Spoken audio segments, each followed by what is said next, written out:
Chelsea are linked with a £100 million move for Harry Kane.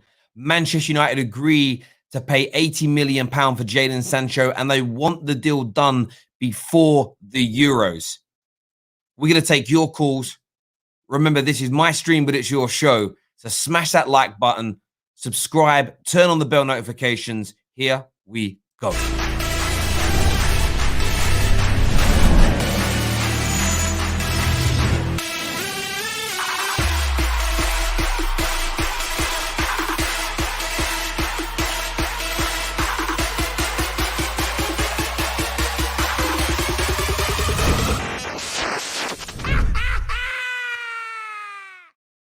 Welcome back to the Football Terrace. Reports this morning that Chelsea are preparing a £100 million transfer bid to beat Manchester City to Harry Kane. This is, in my opinion, gargantuan news for Chelsea. We know they're looking at the potential of signing a major new striker, and it does appear that Harry Kane may be their man. He says Chelsea have certainly had issues up front this season, despite their superb start under the new manager, Thomas Tuchel. Kane could be an ideal upgrade after unconvincing performances from forwards like Werner, Tammy Abraham. It does say Kai Havertz. I disagree with that part personally. I think Kai Havertz has looked pretty spectacular since he has been in. Since Harry Kane is one of the best strikers in the world for a number of years now, with the 27-year-old showing himself to be extremely clinical in front of goal. And what really stands out here is just look at this graphic here. Look at this graphic here, people. Harry Kane this season, goals and assists compared to everybody else at Chelsea. Harry Kane is in yellow if you don't know already. But if you look at that, that's the strikers there. Tammy, Timo, and Olivier Giroud. No assists from Giroud. A few goals. But you look at that, the difference in Harry Kane. And with all due respect, Chelsea are a better team. Chelsea are a better team than Tottenham. What could Harry Kane do in a Chelsea shirt? That's the big question that I want to pose to you all this morning. The only element of this article that I disagree with is the Kai Havertz thing. I think Kai Havertz has been absolutely sensational. George here says, I'm done. Hope you're well, George. What's wrong, bro? What's wrong, my guy? I hope you're well. Hope you're well. Maria Williams here, who's one of our members and a Spurs fan, says Levy holds all the cards, though. He's still in contract. I doubt he will sell to Chelsea. He may reject that bid. There's no denying that he may reject that bid. But that doesn't mean he won't go through. Chris here says Chelsea get a striker and they should win the title next season. I know what you mean by done, bro. That's how I feel about it. I feel like as a Man United fan sitting there looking at this morning, I think imagine Chelsea with that goal scoring ability next year. Imagine Chelsea with that kind of potency up front. Look at it. Look at it. It's a scary, scary thing. There's no doubt about that whatsoever. Yeah, Chris boy, I knew that's what you meant, bro. 100%. I know that's what you mean. You're one of my members. It's game over, as you say, 100%. Jonathan here says, no doubt that he is class, but his injury record puts me as a United fan right off of him. He's 28 for 100 mil. The thing with it is, I do understand the injury record is a concern for people. I think Chelsea could manage him better. I think a bigger club than Tottenham could manage him better. He doesn't have to play every single game. He's 27, going on 28. I still think you can get a minimum of 4, possibly 5 huge years out of him. 4 or 5 huge years out of Harry Kane. Let's say you just get 4.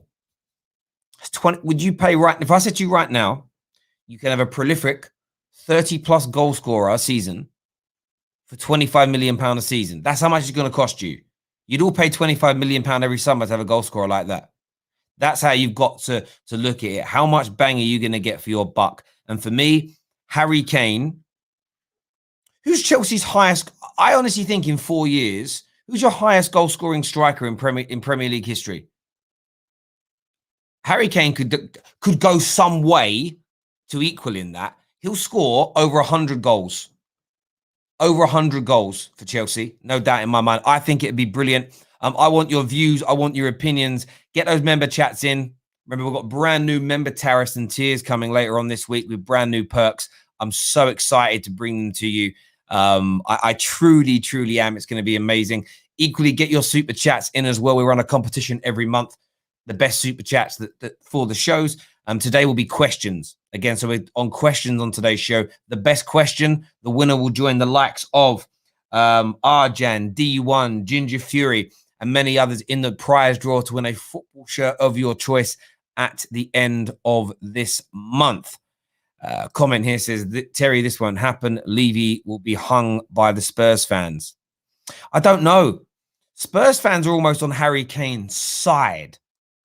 And I know that they might not necessarily want him to go to Chelsea, but what are the alternatives here?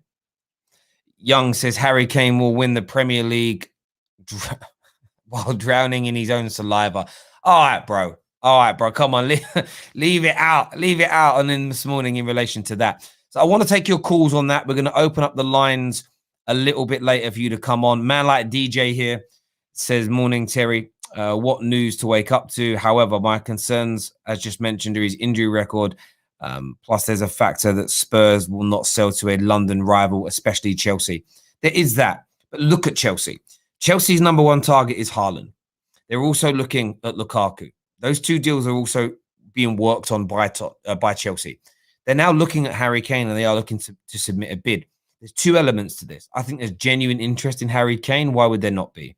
But it could also trigger a response from Bayern Munich, from Borussia Dortmund, from Inter Milan potentially to work on those deals. So I think Chelsea, when you look at the centre-backs, Varane's number one target. They've done a lot of inroads into Jules Koundé. There's the Jimenez deal that's loosely available as well. Strikers now, 3 choices. They're working on 2 or 3 players in each what you maybe call problem position or a position of importance for Chelsea this summer. They're working on a contingency. That, for me, is sensational business. I do get your concerns, though. Ashley here says, this would be the worse than RVP coming to United from Arsenal. He'd be haunting Tottenham for years. I do agree. I do agree. And if Tottenham could sell him abroad, if Tottenham could sell him somewhere else, then they would. But I think if he wants to leave, the transfer always goes through. He's already issued an unofficial transfer request by telling Daniel Levy he wants out. It's becoming very, very difficult for Chelsea to keep him. There's no doubt about that. Morning, Zaza. Hope you're well, my guy. Lewandowski is staying at Munich next season. I'm not surprised to hear that, to be absolutely honest with you. I'm not surprised about that at all. Lyle here says, Terry, if United get this Sancho deal done before the Euros, can we actually say Fletcher and Myrtle are actually changing things? Now, that's a really good point, my guy. It's a genuine good point. I would say hold your horses. That would be my view, is hold your horses and don't get too carried away. But certainly the Jadon Sancho deal would represent movement forward, if that makes sense. It would represent a change in some regard. I can't see Real Madrid or Barca spending in excess of £100 million. Both teams are financially ruined. I totally hear you on that, Chris. On the Jadon Sancho news, German outlet last night reports that United want to sign Sancho this summer before the start of the Euros and are ready to offer 90 million. This echoes reports that we gave to you just a few short days ago that spoke very much about Manchester United being told by an intermediary that an £80 million bid, which is around 93 million euros to be fair, would be ample and would be enough to see Manchester United sign and land Jadon Sancho this summer. The big question would be, would Man United be prepared to get it done and bid that money before the Euros? German outlets are now starting to say that is what Man United want. That suits the requirements and the expectations of Borussia Dortmund. And it does appear that the Jadon Sancho deal has moved a step further forward, in relation to this. We know how important Jadon Sancho could end up being for Manchester United Football Club if he indeed comes in. And remember what's been reported by the likes of Dean Jones over the course of the last few weeks. Man United didn't really want to spend more than £75 million on him. They felt that that was still a little bit steep in this market. But of course, the re-signing of Cavani, the re-signing of Eric Bailly means they do not have to spend money elsewhere in the transfer market. They do not need to go out and buy a new centre-back, a new striker. So they could be convinced to put some additional money towards the Jadon Sancho deal. We know Borussia Dortmund have got a gentleman's agreement to sell Jadon. We know that Borussia Dortmund have lowered their asking price to around between 90 and 100 million across multiple outlets. And for me, this deal looks like it's motoring towards Manchester United getting him. If I was to rate it on a scale of 0 to 5 in terms of transfer links, for me, I would rate this right in terms of a credibility from journalists and likelihood to happen. I'm looking at this as a 4 out of 5. I think it is highly credible. I think it could legitimately happen. I think Jadon Sancho wants Man United. We have the squad space for him, the finances for him. I don't think anybody else can give him the package that we can right now. We don't need to sell anybody to bring him in. We're in a very, very good position to get this done. There's no doubt about that whatsoever. I do want your views and I do want your opinions on this potential Jadon Sancho deal and Harry Kane. We're going to open up the lines for you to call in soon. But that like button needs to be hit. Currently, YouTubers, you're being outdone again by Facebook. Facebook on 321 likes. YouTube sitting there on 121. Get that like button done. But YouTube in the last 2 days has started to overtake Facebook on shares. Yesterday, we had a mammoth 100 shares. 100 of you shared this stream. But when you share it, one thing Facebook's better at, they'll share it and say, come check out this news now about, like they encourage their followers, friends, whatever, to come watch the stream. Get that done for me now, please, YouTube, and everybody tuning over on Give Me Sport. Facebook, there's a graphic I want to show you. We showed this the other day about Jadon Sancho. This is why, for me, he is imperative to Manchester United. The creativity levels of him compared to our other inside forwards this season is night and day. Assists, chances created, passes attempted, and the crossing accuracy, night and day. Night and day. So when I look at this potential deal, and I look at how much more potent Manchester United could be next year with a player like Jadon Sancho, from a creative point of view, I find it hugely encouraging. If we compare Jadon Sancho to his outputs compared to his Man United contemporaries, Rashford, of course, Rashford has such a good season, he's underrated there. But look at him on a creative level compared to Greenwood, even compared to Martial, that we know is very, very good indeed. Manchester United need a Jadon Sancho at their football club. The levels of creativity would be absolutely impeccable. And look at that. Imagine that as the front line. Cavani, we know, stays. Ahmad still to be introduced. Greenwood's growing. Martial still to return. But look at that. I mean, it's not a great lineup if you're a bit of a gammon. If you're a bit of a gammon, you're going to hate it. Do you know what I mean? Big up the black excellence there as well. And that's going to trigger a few people, but it's also great to see at the same time.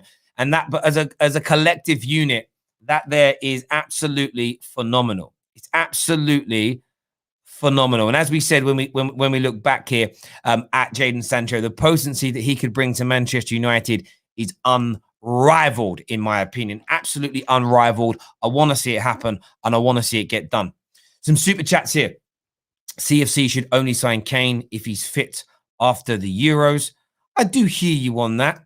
I don't know if that will be the case, though. I still think he'll, if they want him, they'll get him, regardless. Depends on the injury. This is laughable. Levy will never sell Kane to Chelsea. I mean, Abramovich made it clear that no Chelsea player should be sold to Tottenham. The hate is too much. Do you know what's interesting for me when it comes to money? Never say never. I don't believe in that unequivocal never say never approach. It could happen. In my view, it could happen. And it may be unlikely, but I think Harry Kane's at the end of his tether with Tottenham. Tottenham need to recoup the money. If somebody else comes in and bids a similar amount of money, then maybe not. But if there's £100 million cash sitting on that table, I think Enoch and Daniel Levy will cash in.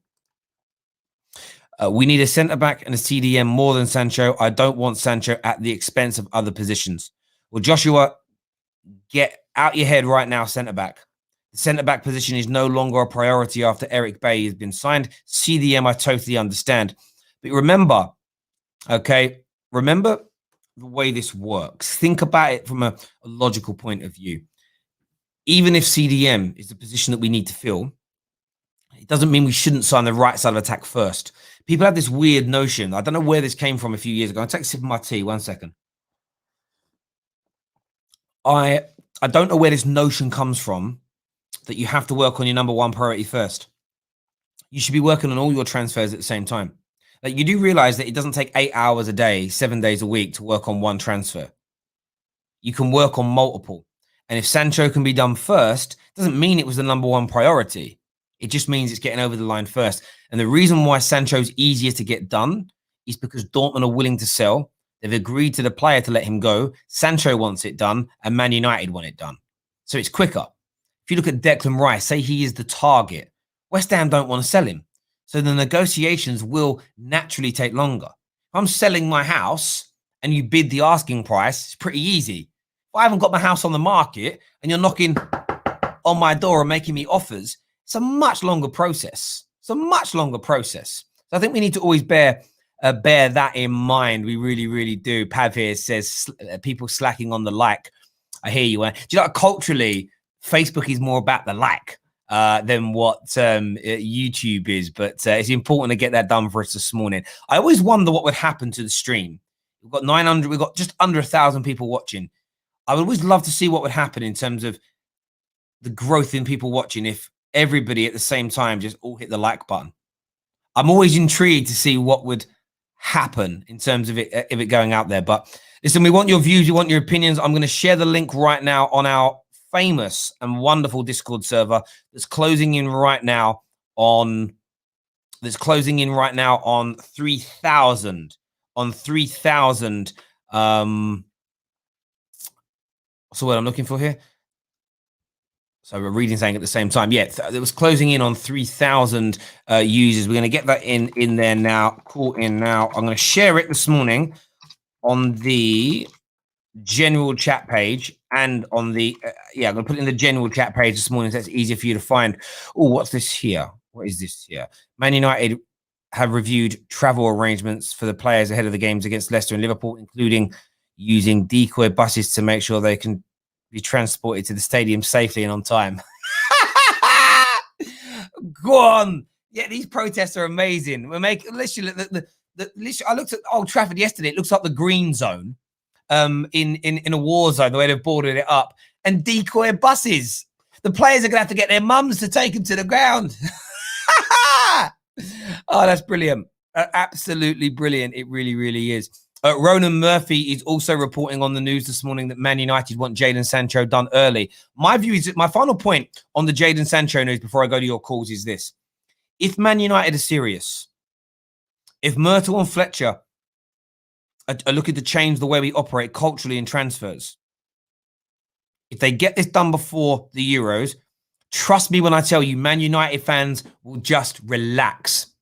We'll start to relax about that element and go, do you know what? Maybe, just maybe, some people have finally got through to the Glazers on how things are being done. Will we relent?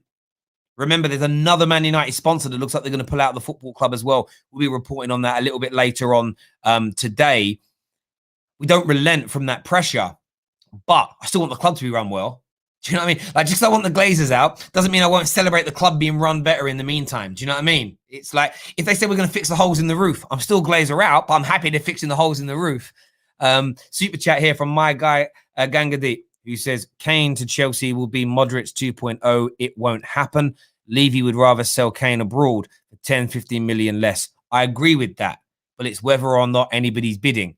It's the perfect storm that we have to look at and review here. Right. Let's go to my first caller, my brother, my guy. It's a man like KJ. Morning, mate. How are you? Yo, you good?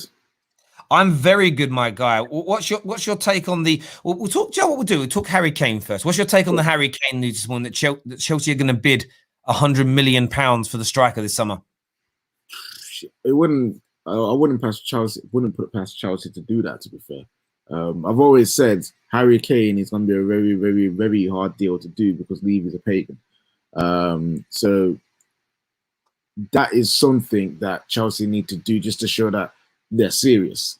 If they came in with an 80 million, 85 million plus add-ons that something like United would do, they would get laughed out of that Spurs office, and Levy would be like, "Nah, go away."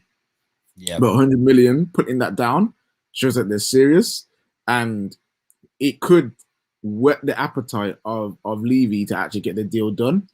It might be more than that, but it's a good start. So for Chelsea, if they actually get this deal done, flipping out, man, that is not good for the league. Like, they already are a very good team, and they're looking to push on to become the second best team next season. Imagine them with Harry Kane, with an actual striker that can score goals in the Tuchel system. It's going to be mad. It's going to be very mad. It's going to be very mad. So yeah, I hope that it doesn't happen. I hope that Levy is a pagan on this occasion. But yeah, it's a good sign from Chelsea that they're willing to do that. And Chelsea fans, obviously, they're already gassed as it is. You know what I mean? Tuchel, the breast surgeon, and that. But if they are in for players like Haaland, like Lukaku, like Harry Kane, they can be nothing but excited for what their team can do next year. Yeah, it's certainly that. If they bring it in, it's going to be outstanding. On Jadon Sancho this morning, the news has trickled on slightly. So in the last, when you look at it chronologically, there was the element of the price has been lowered. Dortmund are going to allow Jadon Sancho to leave. There were Man United didn't quite want to bid that amount still, but could be convinced to increase their bid by 5 to 10 million because they've re-signed Bailly, they've re-signed Cavani. And now it's suggested that Man United will bid around 90 million euros, which is within the ballpark for Dortmund. And Man United want to get it done before the Euros. It feels like it's set up for Man United to get it done. I know that you're still skeptical because of how the club is run. But it does appear like it is starting to look more and more likely now from multiple sources that Sancho is definitely going to leave Dortmund this summer at the very least. It's also set up for us to fail too, isn't it? Like, so it's one of those ones. It's poised either way. It's on a knife edge. Last year we saw the German press really play down the Jadon Sancho transfer, which if most United fans, including myself, listened to, maybe I wouldn't have been disappointed as much as I was last summer. But the fact that it's coming out from German press that is what United supposedly want to do, you can look at that and take the past history of what the German press was saying when it came to Sancho, and be like, actually, no, there's truth in this. We can start to believe that this deal can get done. But yeah, I can't trust this club when it comes to these kind of transfers. But it's a good sign. It's a good sign. If we get this done before the Euros, that is one small step. I'm not saying big, one small step for the owners and the structure of the club to be trusted again. Very small step. But I agree. Seeing is believing. And there's a question earlier saying, oh, does that mean Murtaugh and Fletcher are changing the structure and changing the way things are doing things by getting this deal done early? I would just say one deal doesn't mean it's a fact. You know what I mean? Like, one deal that this is good. It's a good sign. We have to see if we get most of our deals done before the Euros, or most of our deals in place during the Euros, if the player's not there. And then by the time the Euros are over, all our business done, lined up, finished, and pre-season's the focus. That is when I will start to say there is a change. There's a slight change in the way we do things. But this is going to take years. Sorry. No, I agree completely. Yeah, I agree completely. I think what needs to be considered is, because of the Euros, some transfers for all clubs will protrude this year naturally, because there's a month-long tournament in the middle of it, and it always slows things down. That isn't so much on United, but you want, if we could get a couple of good bits of business done before. So do you remember Jadon Sancho? I mean, if Jadon Sancho doesn't go to the Euros, as an England fan, I'm going to be fuming. As a Man United fan, if he'd signed for us, I'm going to be over the moon, because he's going to be fresh, raring to go at the start of the campaign. And I look back at this season, and we've had a few poor results since Christmas. We know that. But the start of our season is what cost Man United a problem. We've lost 4 games this campaign. 3 of them came in our opening 5 games. You know, we started the season so slowly. If we'd have had, and that's where I say to people, Cavani and Terrace, I actually think have been good signings for the club for different reasons.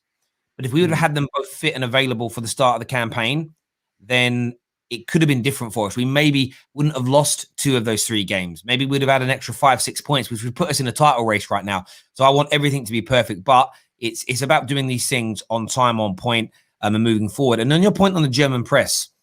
See, the German press and the foreign press were the ones who were playing down Man United last year. No, it's not going to happen. This year, they seem to be far more encouraging of it, which tells me Dortmund really want to get this deal done, get it out of the way, move on to someone new. And you know what's funny as well? Yeah. The British press are the ones playing it down this time.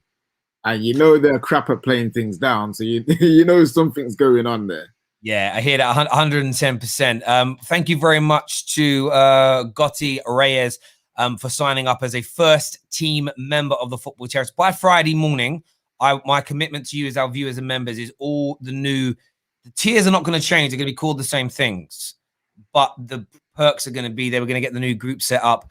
We're going to show you what's coming your way, including, and I've got to get this signed off by my new partners, but for every member of a certain level, we want to create for you your own personalized Football Terrace football scarf with your @ or your username on it. So there's some real nice stuff that we're going to do for you and put forward to just make you feel a bit more included, valued, and some more benefits moving your way. So that'll all come out on Friday, so you understand what's going on. So Gotti Reyes, thank you very much for signing up to the Football Terrace this morning. Right, let's go to some more calls here. Who am I going to get on first? I normally leave this guy to last, but I'm going to put him on first today. His season's over. One of the most famous football players in the history of his football club, has left in Coppinger. I don't know what he's going to do without him. It's young Aaron. He's got the green screen. He's looking fresh this morning. What are you saying, mate? Oh, mate, this is the first time I've talked to you since I was at the Keepmoat on Sunday celebrating the end of his career. There was flares, there was chants. I got to interview one of my heroes at the end. It was a great day. But yeah, a couple of interesting stories here. I think the Harry Kane one, look, I think Timo Werner could be a good player for Chelsea, but I think with Harry Kane on the transfer horizon, I think that he's got to really get his goal scoring form back up again next season. I think second season syndrome is usually a threat to players that have come into the Premier League for the first time this season. So Timo Werner and Havertz and Ziyech and all these players in different clubs have got to go over the second season syndrome. Otherwise, there is the threat of Harry Kane permanently taking Werner's place. He's going to have to go out on loan or somewhere else. On the Jadon Sancho thing, I think it's like KJ said, I think it's set up in 2 different ways. It could be set up to be great and get it done, or it could be set up to absolutely fail. Now, I think with Sancho, I think that it shouldn't be just Sancho. I think get that deal done before the Euros, perfect. Then after the Euros, maybe bring in 1 or 2 more signings. It might not be first teamers. It might be someone, just a couple of players just for, extra quality as impact substitutions. But I think that just an extra couple of players maybe after the Euros would be a great way to move forward for United. But I think the message still stands. The owners still need to go, in my opinion, despite if the Sancho deal gets done. And you look at what Harry Kane with the Chelsea links, and, Tottenham's not moving in a great way. Arsenal need open heart surgery. If United move in this direction with Sancho, if Kane moves this direction with Chelsea, Chelsea's going forward, but United still need to do a hell of a lot more. You see the sponsors pulling out. You see all the sponsors pulling out. I was looking at that. I was thinking, thank you, Man United fans. You're actually doing something. You're doing something to affect the Glazers' pockets and not just protesting outside the stadium. So it's going to be very interesting. But Terry, big up yourself. Big up KJ. Big up the Terrace. Sunday, I was absolutely knackered, mate. Absolutely knackered. I bet you were, mate. I bet you. I was next to a red flare. We had chants towards one of our former players. I was chatting to one of our former goalkeepers, and he said, "I'm looking forward to pre-season." He's out of contracts in the summer, so he might have given me a hint that he's signed a new deal. So very exciting. But yeah, I got to interview. I love you. I love you. One of my guy. Copping's just one of my with the Doncaster Rovers. Thanks for exclusive there. Listen, bro, thanks for coming on, having your by the way, Coppinger, he was one of my sporting heroes. So to end the day and interview one of my sporting heroes, which is a highlight of the season. Yes, we lost 4-1, but it was a great highlight of the season. So, I just love how you talk. You make me, honestly, brother, you make me die in a good way. Listen, I'll speak to you soon, Aaron. I bet you will. I bet you. We need our Donny updates. We need our Donny update. I love that kid. Legitimately. You know what's funny? Yeah. Sorry, Terry. You know what's funny? This channel covers the top 6 plus 1, and that plus 1 is Doncaster Rovers. Yeah, Doncaster Rovers is the plus 1 on the terrace now. Who's better, Kane or Bobby Zamora in their prime? Listen, Bobby Zamora actually, I think, is a bit of an underrated striker, and it's an interesting. He's a nice guy as well. One of the only stories I know about Bobby Zamora is when I used to work in East Ham, a branch of a bank. There was a barbers. I was when I was a local business manager. There was a barbers I used to manage in terms of managing their accounts. And I was talking to the owner of it, and he said Bobby Zamora was quite a few footballers used to go to get their hair done, haircuts and stuff. And he said Bobby Zamora was like the best guy in terms of what, I don't know what a haircut cost. It was like 10 quid or whatever. But he said whatever cash he had in his pocket, he just pull it out and put it in his hand. Sometimes it'd be 50, sometimes it'd be 300. Just go, boom, there you go. Have whatever I've got. I just thought, what a nice guy. Do you know what I mean? What a nice guy. I wouldn't do that. Remember that chat about him, Sorry, mate, go on. Remember that chat about him? It's like when the ball hits your head and you're sitting in Rose, that's Zamora. Have you heard that? Yeah, his chant was elite. It really was. Jerome here, Tottenham fan, says, I just read that comment a few above it. It made me laugh, by Aaron Moore. It says, I'm fine with Kane going to United, City, or even Liverpool, but Chelsea, hell no, mate. Can't accept that one. This is I actually understand why Spurs fans don't want it to be Chelsea because of rivalry, etc. But this is the same owners that you say don't care about your club, yet you think they're going to care. Like, those two things don't compute to me. If I was Chelsea, I would push heaven and earth. I would give heaven and earth to get this deal done, because how much more would it hurt Tottenham fans next season when they finish 6th and Chelsea win the league and Harry Kane scores 40 goals in the league? Like it. Oh, man. And next show, Aaron Moore, by the way. Yeah, sorry. Go on, mate. No, go on, mate. Aaron Moore, one of the greatest comments I've ever seen in my life. Just Pab's with us this morning. What are you saying, mate? I'm good, man. Do you know what? If Kane actually goes to Chelsea, this actually might tip Tottenham fans over the edge with what happened back in the day with Sol Campbell. Like, it might actually get these lot off their asses to actually go protest against their owners and their board and whatnot. Because from what I've seen over the last few weeks, none of these men are doing nothing about it. A couple people here and there protesting, that's about it. But yeah, I mean, Kane, I don't see him actually leaving Tottenham. I just don't see anyone paying that huge sum of money for someone who's about to turn 29 and that injury record. I've always said I don't mind him at United, but for that price, hell no, I wouldn't even want to pay like 100 mil for Kane, as good as he is, not at that age and that injury record. And Sancho, like, the stories that started like last year that literally broke me all summer long. Like, thinking Sancho was coming, and then all the big people tweeting out that it's pretty much done, and we got nothing. Nothing. Like, I don't know if the deal's already in place. I feel like they've already talked it and they're just waiting to maybe announce it, but I don't trust the club. I still think that they can easily flop this deal again over a few million quid. Like, they're losing money with the sponsors. Like, obviously us fans are doing what we need to online. I can't remember, that company based in Manchester have pulled out with the training package. The something hot company. Yeah. So that's gonna hurt them. 200 million quid, that's a lot of money. And obviously I think that Aeon deal is coming to an end some point as well, so they need to go find some other mugs to like steal their money from. But yeah, like, I really want Sancho, but I wouldn't stop there. Like, we need a centre back. Eric Bailly will be going to the African Nations Cup, is it? In January. And 100% this guy will come back injured. So we'll be down to Lindelof and Maguire. So we do need a centre back as well in the summer. I do hear you on that. Go on, KJ. I don't know where it's come from. Yeah, listen, I don't trust these pagans either. That's one thing I don't do. But everyone just assumes to think that we signed Sancho and that's it. Like the summer's done. I don't get why people think that personally. I know United normally will sign 3 players a season, like minimum. So that I'm just going off what we're used to doing. Like, so when people say, "Oh, I don't want to blow the budget on Sancho," I'm like sitting there like, "Wait, so people believe we're getting Sancho and then we're done?" Like, I feel like we do some of a business if it's good. You know what it is, though, bro? You know why that's happened? It's because it was a few months back when they reported we have like 100 million to spend, and people say, "Well, he costs 80. That's it. That's the money gone." But people are not factoring in that we're not going to pay that cash up front. It might be 20 million of that is an upfront fee. 30 million of that is because it's all paid in installments. And that's why, again, the media never give the full narrative on things. Just interesting. Someone sent me a link through. Just back to Harry Kane for a minute. He's actually turning 28, not 29. How is it?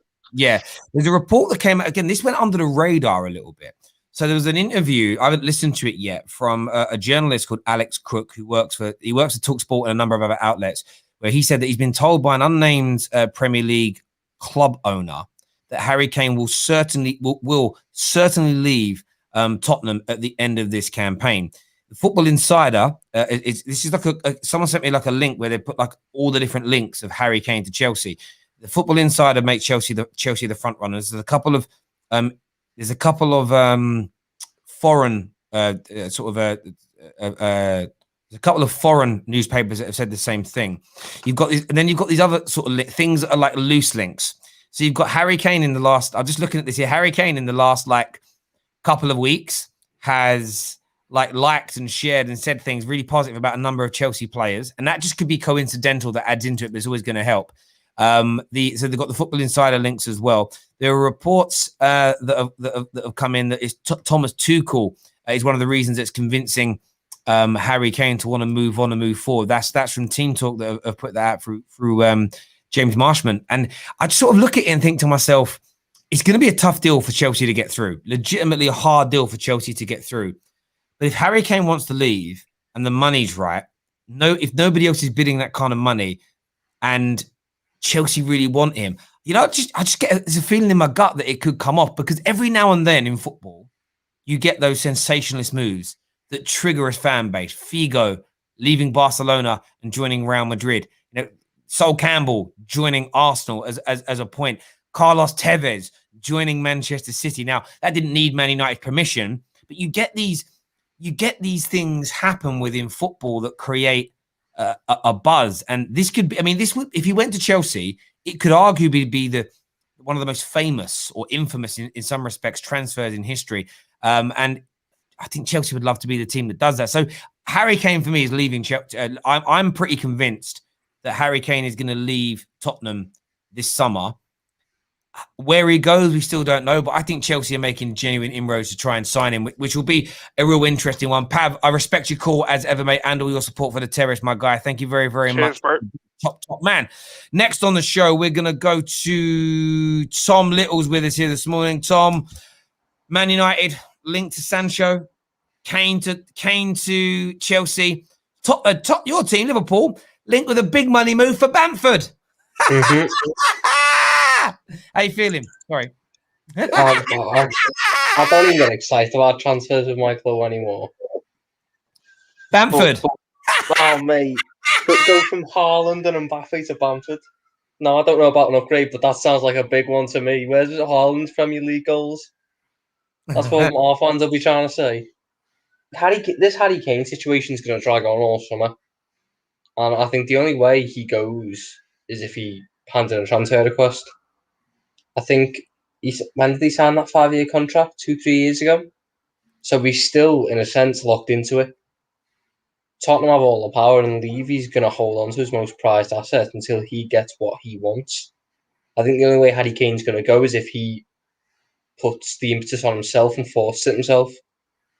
Because if he sits there and tries to be neutral to save his relationship with Tottenham fans, he's never going to get out of it. And he needs to at this point. He can't be stuck as a part of this rebuilding project that they're going to have to do. Yeah. No, I totally agree. He's got to get himself out of Tottenham. I would, as a football fan, I would feel disappointed in both him and football in general if Harry Kane retires with no trophies. He's too good not to. Like, I feel sad that Buffon is never going to win a Champions League. I feel sad that Zlatan's never. Certain players, R9 never won a Champions League, did he? No. At least, but they won other things. So you're like, at least they won other stuff. Like, imagine Harry Kane, not even a Community Shield medal, nothing. Like, he's got an Audi Cup. Yeah, I know. It's a terrible. He's got to get himself out of there. There's a question here. First proper question of the show. Remember that right now Mohammed's going into the prize draw because nobody else has super chatted in a question. But he says here, serious question. Do you guys think there will be a lack of high quality strikers? Do you also believe we are moving into an era of the false nine second strikers? Good Do question. you think that there is already a lack of high quality strikers? Unfortunately, I don't know why. It's just the way that things are gone. And yes, we're moving into the era of inside forwards being your main goal scorers and false nines and second strikers facilitating that. We've seen that heavily with Liverpool, especially, but you can see it more and more coming into more teams. Like, look at Chelsea. Chelsea, their inside forwards are the ones that get them the goals. Their false nine is the one that's making sure that they get the assist and pitching the goals here and there. So it's one of those things where it's just the evolution of football, and there's a lot of people that are still hanging on to the fact that they want the number nines to be 30 goals a season, and they want that person or that position to be the one that gets goals. But football moves on, football changes, and I'm pretty sure in another 10 years, or even quicker than that, because times are moving quick now, in another 5 years, that top quality strikers will return, and they will be the ones that everyone wants again, and the inside forwards might return back to be normal wingers, or we go into an era where it's just all midfielders instead of no strikers like Pep's doing. So yeah, it's just part of the times. Right now is the time of inside forwards and strikers that help facilitate them instead of the main focus being strikers. Yeah, I agree, and I think it's a great question, Mohammed. I don't necessarily think era is too big a word. A year ago, if your fullback wasn't as creative as Trent, he was looked at as dead food. 12 months down the line now, we've stopped focusing on fullbacks being playmakers, and we're looking at, can they defend? Can they do whatever? And that's because Trent's dropped off a little bit from his creative levels. So what you haven't got this gargantuan fan base pushing this notion that the attacking element is the most important, because it's like, we can't push that notion when he ain't delivered to those epic levels, if that makes sense. So suddenly we've now changed again. Football goes in cycles. False nine. I remember when Spain were at their peak 10 years ago or so, they were using a false nine at times. I remember them starting some games at Euros or World Cups. I'd have to go back and research it again to get it bang on accurate. Something like that. Yeah, they were using it, and everyone's like, "Oh, this is the future."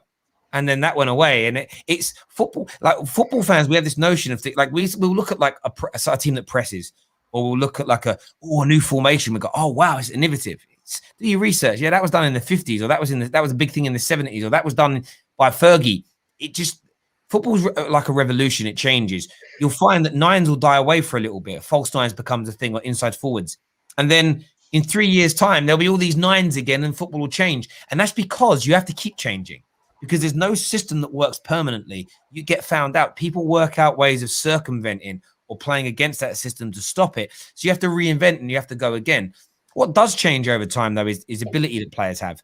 So I listened to something Gary Neville said the other day, and then I coupled it in with a debate that Match of the Day did around the top 10 best defenders. I'm now of the belief that defenders now are not worse than they used to be 10, 20 years ago. The way we play football has changed, so it exposes people. And my guy, Gary Neville, spoke about how high people play now. Defenders are far more exposed than they ever were in his day. He goes, we always used to sit We push higher, but if we were getting caught in behind, we'd just drop 10, 15, 20 yards further back to stop that from happening. We would never leave our fullbacks or our centre-backs as exposed in one-on-one situations as we do now. Equally, defenders from that era could crunch you. They could go through the back of you. As long as they touched the ball, it pretty much didn't matter how hard they went in. As long as it wasn't two-footed or completely from behind, they could smash you. There's a famous bit of footage of Vidic tackling Kyle Walker, where Kyle Walker does like 5 backflips in the air. That now would get you sent off. So you take into the fact that we expose defenders more now, and they can't be as physical. It makes them look like they're worse defenders, in my opinion, if you get where I'm coming from. Because what you could do in the back in the day, what Maguire could do to, let's just say, who's a top attacker, right? Raheem Sterling. What he could do to Raheem Sterling 10 years ago in the opening 10 minutes is absolutely put it on him and hurt him and stop him from wanting to attack and move forward in that same way. That no longer exists in football. So you put those two things together, and that's the thing what I mean by football changes at the same time. So it's not always about what's fashionable, what's in, what's out. It's around systems at work when they get found out and having to revolutionize. And then goalkeepers now, just to round the point off, they're much better on the ball than David Seaman and Peter Schmeichel were. But that's an era thing. It's because teams all play out from the back. And I wouldn't be surprised in 10 years' time if playing out from the back doesn't exist anymore, because it's the new era comes in. So these just things just go through in cycles, and I'm always intrigued to see how they operate. I've got a few more super chats to do here. This one says, would love Kane at Chelsea. We would dominate the league with all the chances we create. Absolutely spot on here. We have another question that says, what's your lad's opinion on who? I don't know who this player is. West Brom. Ah, I do know who he is now. Yeah, sorry. I was like, I'm not sure. Would he be a good signing for any of the top 6? Would you take him at Liverpool? Would you take him at Liverpool, Tom? I probably would. I think we should be moving past players like that, but the way this club runs, I think he'd be a good signing. I think he'd make a really good false 9, like we were just talking about then. Yeah, I hear you on that. Mo here says to me, "What are you waffling about? Fullbacks need to attack." Mo, that's not what I said. Mo, my little troll, Mo, my little moly troll. That's not what I said, is it? I said attacking a year ago has been spoken about as the most primary importance. The narrative has now changed, and it's gone back to how well can they defend. That's my point. When the narrative and the framing changes, it makes us depend on what we think is the most important. If we lose all that, if no one's using number 9s, but then there's a lack of movement for a few weeks, all it takes is for another club to have a number 9 that's got really good movement, and suddenly everybody wants it. It's the notion of we always want what's on somebody else's plate. That's the way the world operates. It really, really does. Some more super chats here. One top class striker, Ivan Toney from Brentford. Toney.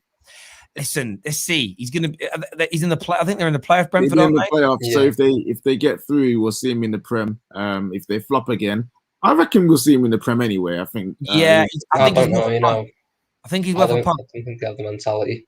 Brentford. Brentford. Oh, they might not get through, but Ivan Toney will top goal scorer in the Championship. He's definitely getting a Prem move. I don't think he deserves a big move though. If you get me, I've watched a little bit of the Championship this season, not much, so I'm sure I'll be corrected by people. But from what I've seen, he's not this great striker. He's a striker who is in the right place at the right time, but he's very poor linking up, and that's really what you need now from your strikers in the Prem. To be able to link up with the players around them. Well, Crystal Palace don't need that. Crystal Palace have about 7 strikers. Huh? But they're all dead, fam. They're all medium. That man got old man Benteke scoring like 3 goals a season, bro. When I say a Prem move, big man Benteke. When I say a Prem move, I mean just in the Prem in general. There are teams in the Premier League that need strikers. Newcastle could do with him back. You know what I'm saying? So he's good enough to get into the Prem. That is. Yeah, no, I think he's worth. I think he's worth a punt from a Premier League team. Like if he doesn't make it with Brentford, like give him a go, see what he can do. I think he'll need a team that plays decent. I look at West Ham. If they can't get Tammy Abraham, West Ham, do you know what I mean? He could do something. Let's go to some more calls here. Next up, we're going to get Fixer on. Fixer, what you saying, mate? Yeah, what's up? How you guys doing? Yeah, I'm good, bro. Is it warm where you are? Windows open but with shades on indoors? That's a strange combo. Oh, yeah. It's because for a second, the sun was behind me, but it's gone now. So. Okay, cool. If it's behind you, why do you need glasses on? Because I got screens and it's like reflecting off the. I'm winding you up, bro. I'm winding you up. What you here to say, mate? What you here to say? Oh yeah, I was gonna say talk about this whole Jadon Sancho thing. You know, like let's be honest, it's like it's going on for too long, man. It's just like, are you gonna buy this player or not? And if we're not, let's just move on and like get somebody else we can afford, or you know whatever. I mean, if it doesn't come to United, I'm not gonna be that disappointed, to be very honest, because I think we have players like Greenwood, Rashford, and Martial who play very similarly to Jadon Sancho. You know, just their whole style of play, cut in, cross, not cross, sorry, cut in, shoot, whatever. Jadon Sancho does do a lot of assists and he has some skills, but I don't think he'll be able to implement that in the Premier League as effectively as it does in the Bundesliga. I'm not saying it's going to be shit. I'm just saying it's not going to be smooth sailing the way, you know, it is in the Bundesliga. You know, I look at Timo Werner and one or other two players who's come from Ziyech and Co, who's come from Bundesliga, and they just, you know, okay, Ziyech is not from Bundesliga, but you know what I mean. But what I'm trying to say is, you know, if we're not going to sign him, then we should just move on. You know, We are. It's almost 2 years now, and like I do get your point, but we are going to sign him. That's the thing. It's the reason the link isn't going away is because Man United are legitimately trying to sign him, and you know, there's three other teams have made inquiries or are looking. Bayern Munich, Liverpool, Chelsea. Chelsea don't have a squad opening for him, so he's not looking at Chelsea as a primary option because there's so many other players. And now Chelsea suddenly sold Ziyech, and he was with Manchester City, I think, perfectly. No, he is that is categorically hell no, bro. That's not happening. He's not going back. Why? That's why he doesn't want to go back. Fixer. It's not about why. It's been ruled out. He said he doesn't want to go back there, so it's not happening. They're not looking at him. He isn't looking at them. So Man City are out. It's not even a conversation worth having. Chelsea, they don't have an opening for him, but they could afford him, and he wouldn't mind going there.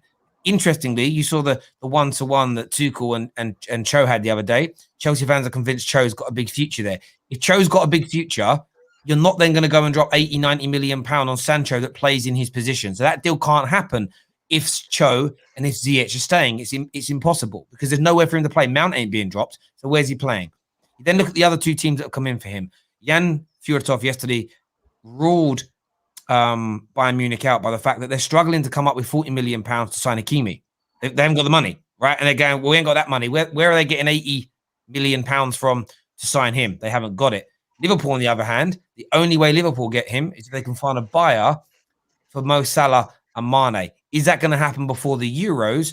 Definitely not. So Man United are in the front seat. Man United are doing. If Man United, the only way United will miss out is if they drag their feet and a situation changes at one of those other clubs and money is paid and they lose them. But for me, yeah, Man City, 110%. Not happening, bro. I would just forget that completely. Never happened. Yeah. No, it's not happening. But I think for him, it's the best team that would suit him. His style of play. He's that kind of, you know, he has that kind of skillachi. When I mean skillachi, I mean skills. It's just a slang. Sort of play. Like he's like, it reminds me of Mahrez, you know, in a way. You know, he has those little tricks, those little flicks. You know, that's the issue though, isn't it? They've got so many people who can play in that position. So many people on the wing. There's no guaranteed starter in Manchester City's attack. He changes it every 2-3 games. So I think Jadon Sancho will want to be guaranteed to be the starter, guaranteed to be the talisman. But is it going to be guaranteed at United? Is it really going to be guaranteed at United? If he goes to Manchester United, he's the face of that rebuild. Fixer, yeah. What? Fixer? What? You're triggering me now. You're triggering. Fixer politicians, Daniel James. Has he got a? Of course, he's got a. Man United have had we've had an opening ready for Sancho since 2009. Jadon Sancho was about 8 years old when that opening came. Like, imagine that. Jadon Sancho was like 8 when that position became available. He's a grown man now and it's still available. Like, he walks into our team in that position. And like I say, if Chelsea tomorrow announced they were selling Callum Hudson-Odoi, then he's not that good, man. But that doesn't matter. That's irrelevant to the point I'm making. If they sell him, then I would panic. If Hudson-Odoi stays and Ziyech stays and Mount stays and Havertz stays and Pulisic stays, there's no space for Jadon Sancho. Now, I think Sancho is better than some of those players, but Chelsea would have to move them out before bringing them in, and they're not looking to sell them. So I kind of get where you're coming from. Well, we have to move players too. We have to move out a few players as Who do well. we have to move? You're Fixer. We need to get rid of Martial. I've got a crucial question for you. Fixer. Before we can bring Sancho in. What the hell do you want? Because every time you're on here, you're just saying, I don't want this player because this could happen. I don't want this player because this player is overrated. I don't want this player. What do you want? Let me tell you what I want, KJ. Listen here, we go for the obvious players too much. We just go for players that stop. I mean, look at it this way. Yeah, look at all our successful signings, right? Bruno Fernandes, not very obvious player. Not a lot of people knew about this guy. You've been after Bruno Fernandes for 2 years. We chased him for 2 years. Why is it not an obvious signing when he was the highest goal scoring midfielder in the world 2 years running? He wasn't an obvious signing before we signed him. Yes, he was. We were after him. No, he wasn't that obvious. It wasn't that obvious. It wasn't like Sancho. It wasn't like he wasn't that obvious. The whole world wasn't like at his feet. Fixer.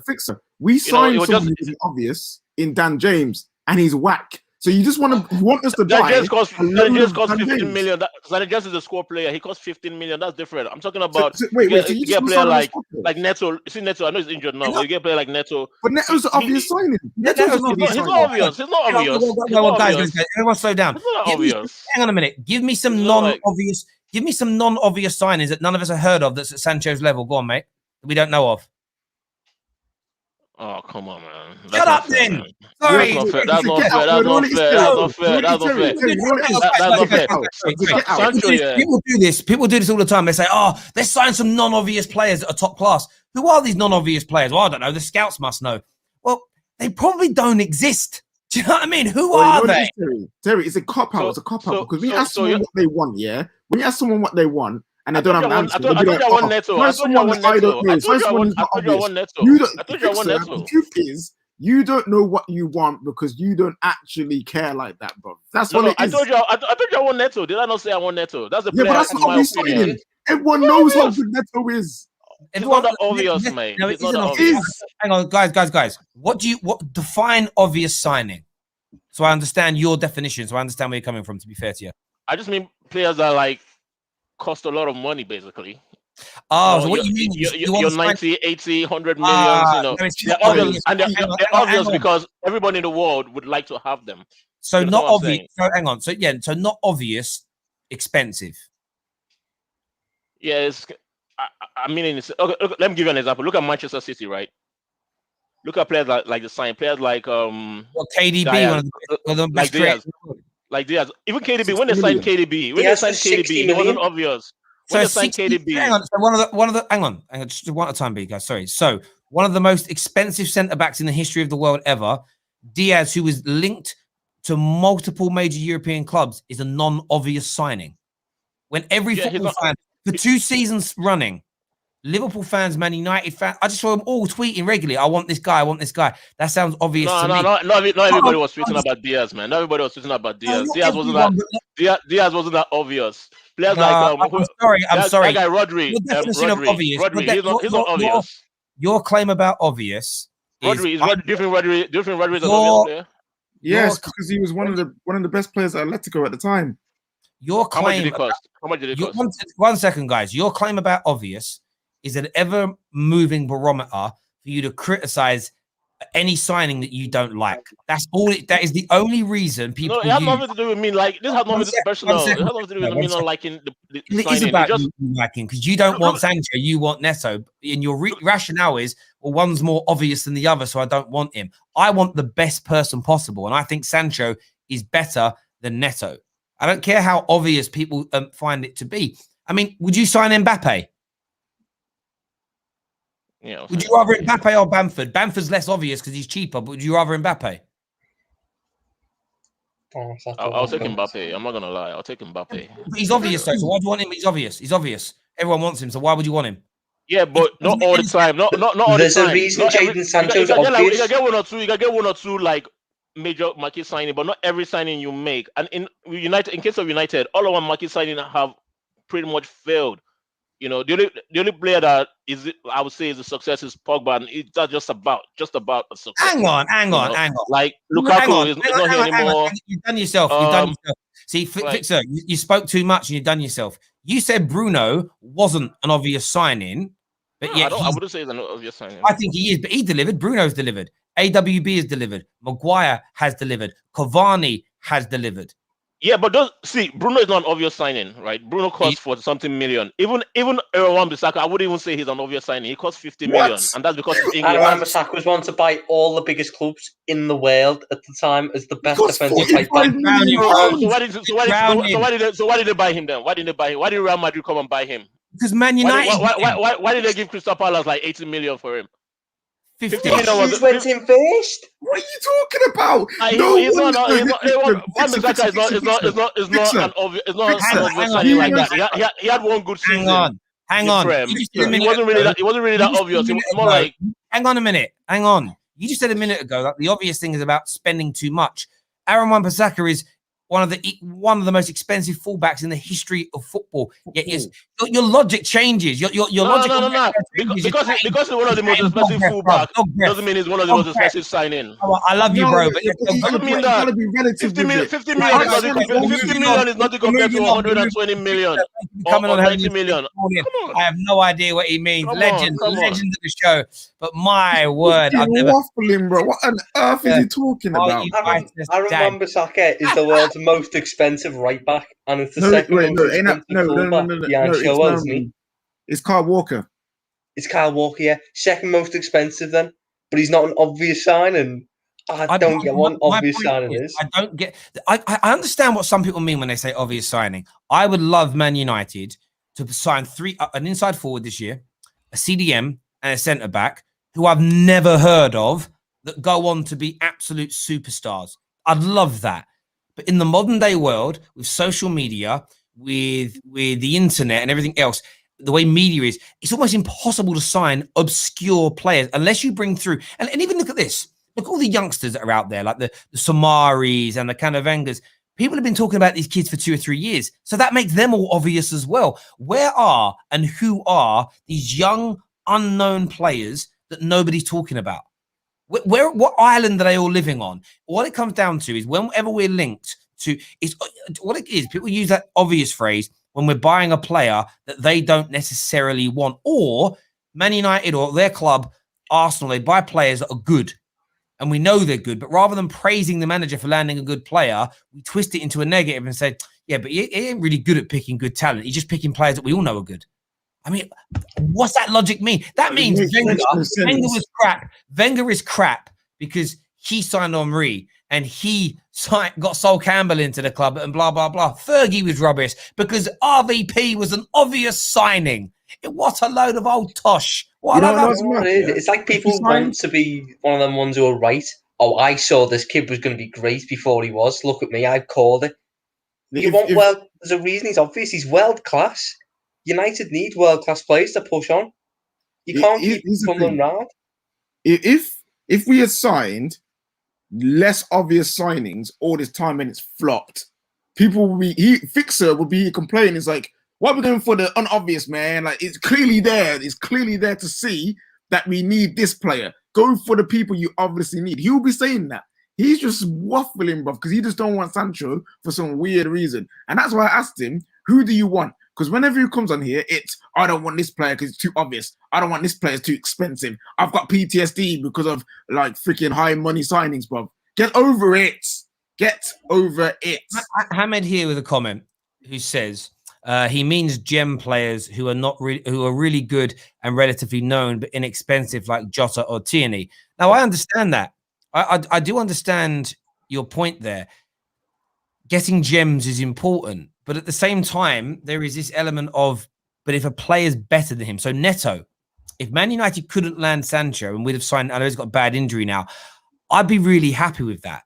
But Jadon Sancho is better, in my opinion, than Neto. You know, Jota is a good striker, but this is the point. What would you rather, Liverpool fans? Jota for 40 million, right? Legitimately, or Haaland for 100 million? Like, that's the thing. Give me the Norwegian. That's the point. Jota's really good, but he's a 40, 50 million pound player. It's crazy. It doesn't make sense. And by the way, I've never actually heard anyone say the obvious thing. I've only ever seen people tweet it. Again, faceless, nameless accounts. I'm sure there are no people out there really moaning about their club's transfers and saying they're too obvious. They're not nuanced enough. They're not kind of. Surely no one has ever said that. Surely no one has ever gone on camera and said, I want my signings to be more nuanced, more. No one's done that. I don't believe it. I believe Fixer is just maybe. I think Fixer has been reading some of those big faceless Twitter accounts. I've been giving it. Next on the show, we're going to go to Abs. Abs, what are you saying this morning, mate? You're muted. Oh, one sec. There's a slight thing. Sorry. All right, I'll mute you until you're ready, until your camera comes back on. Wow, I love Fixer, but he blew my brain this morning. He literally that's just mad. What Man United need is the right signing. Whether it's obvious or unobvious or expensive or inexpensive, who freaking cares? I don't. As long as the signing is right for Manchester United, which I believe Sancho is, that's all that matters. That's all that matters. Imagine being upset that you signed one of the best players in the world, but because it was too obvious that you don't want him. No, it's like I say, the only thing that would make sense for people to legitimately do that are people that are upset that the signing's working out. And it's a way of kind of saying, well, I'm not going to praise him for signing someone that we all knew was very good. That would be the only logical reason for, say, someone who doesn't like Arteta. If he signs, I don't even know. If he signed Jack, they land Jack Grealish, right? I ain't celebrating getting Jack Grealish. It was obvious. It's a way of maintaining the negativity around your coach or your club. That's the only logical reason you would say it for me. Abs, over to you. Last call. You got 2 minutes. Go for it. All right. So obviously, first and foremost, I was sort of happy and sort of, worried at the same time about the whole Kane thing, because Kane could do what Heady 3 Sol Campbell did years ago when he left Tottenham and joined Arsenal. And also it could be like, what's his name? Like when Ashley Cole joined us when he left Arsenal because he wanted to actually win trophies, which he actually did. And more other players have done it. So that'd be probably the best thing. On Sancho, right? I don't get why anyone would compensate Jadon Sancho for any football. I'll be perfectly honest. Aside from Riyad Mahrez, I struggle, and even, in fact, no, definitely Mo Salah, I struggle to find anyone who plays on this position that's better than him.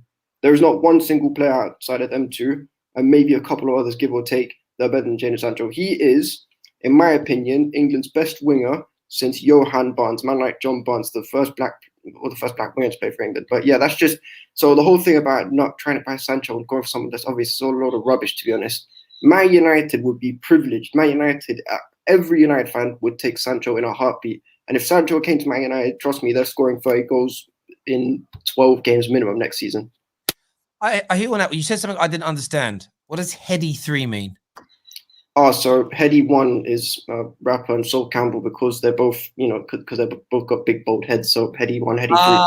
Okay, cool. Okay, I didn't understand it. And I'm like, in this day, modern day world, when young people say things, I have to get the context behind it because I could find myself in trouble. I didn't think it was anything bad, but I'm like, I have no idea what it was. Someone said something a few weeks ago on here, and it meant like really tall, skinny person. And I was like, I don't know what that means. It could be a bad thing. Yeah, I'm just getting old. I'm getting old. I hear what you're saying there about what Sancho could come in and do. He's Did you see the goals he scored on Saturday?